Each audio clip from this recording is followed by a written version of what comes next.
Hey guys, and welcome back to my channel. It's girl Stella, Temtsen. I'm super excited for today's episode of Storytime. I dropped my email the last time we had a Storytime, and so many of you reached out to me with different stories and whatnot. So without wasting so much time, let's get straight into the video, and don't forget to tell me what you think down below and email me, send me stories. Let's have fun. Let's talk about hard things, funny things, crazy things. All right, it's a girl Stella Temtsen, and don't forget to like and subscribe, and please enjoy. Hello Stella, I just watched your video about the divorce and you said we can share stories with you, so here's mine, but please, I would like to remain anonymous. I am an orphan. I have been since I was 15. I don't have any family. I met this man shortly before my father died. So when he died, I moved in with David.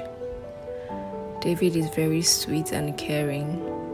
He took care of me after my father's passing. He helped me finish school, and I am 26 now.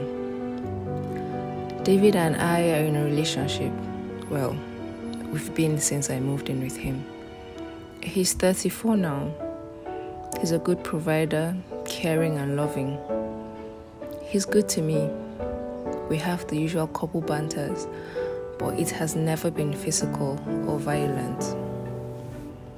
I know everything is great, so why did I send this email?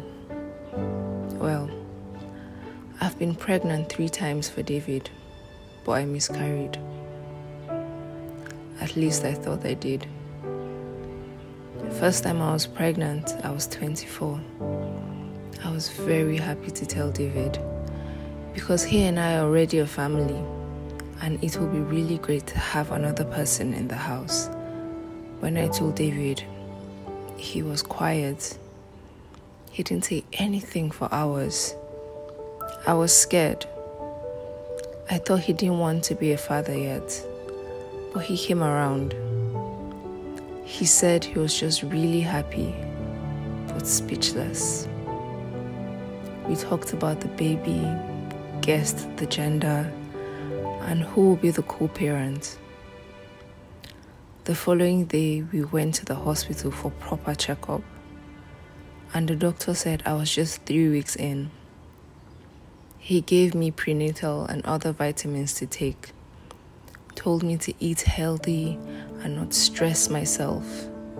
We were very, very happy. The next week in the morning, I woke up with really bad pains, blood all over the sheets. I had miscarried. The doctor said they weren't sure what was the cause of the miscarriage, so they gave me some painkillers and supplements, then placed me on bed rest. I was so heartbroken. I think I cried for 2 months straight. Losing my first child for some reason made me want to really have a child, even though the first was unplanned. So I exercised, taking fruits and vegetables, folic acid, and lots of water. I was preparing my body this time around. I was extra careful with everything. 5 months later, I got pregnant. I was happy to the moon. I told David. He was very, very happy. We went out for dinner, had so much fun. I was so happy. I was very sure nothing could ruin my joy. Next week, I lost my baby again.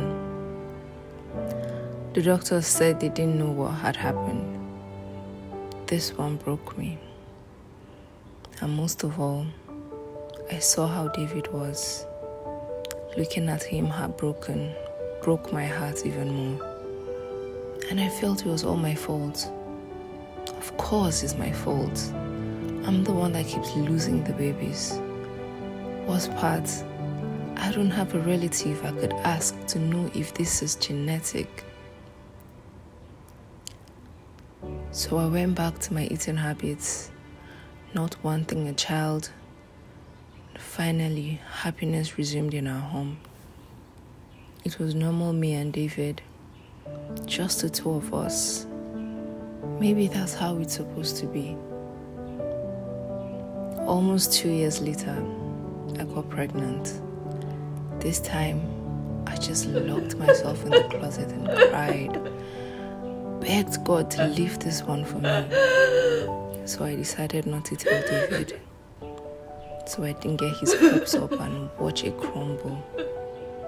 I took myself to the hospital, took my prenatal in secret. I said when I get to the second trimester, when I know the baby is 80% safe, I'll let Dave know.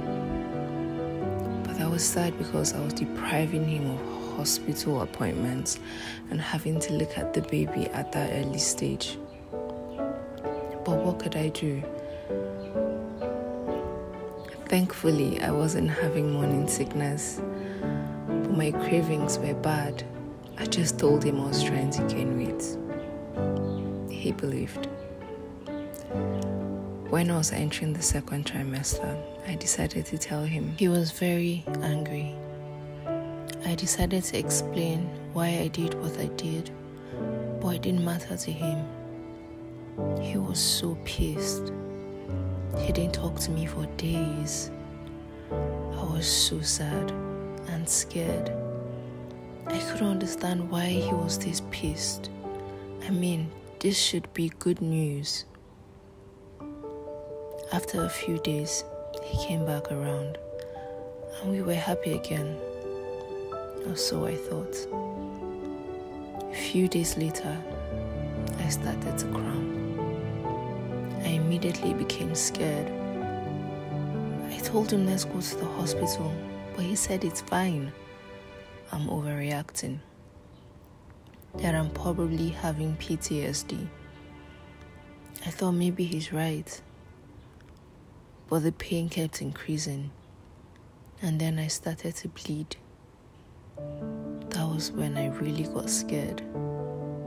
And we rushed to the hospital.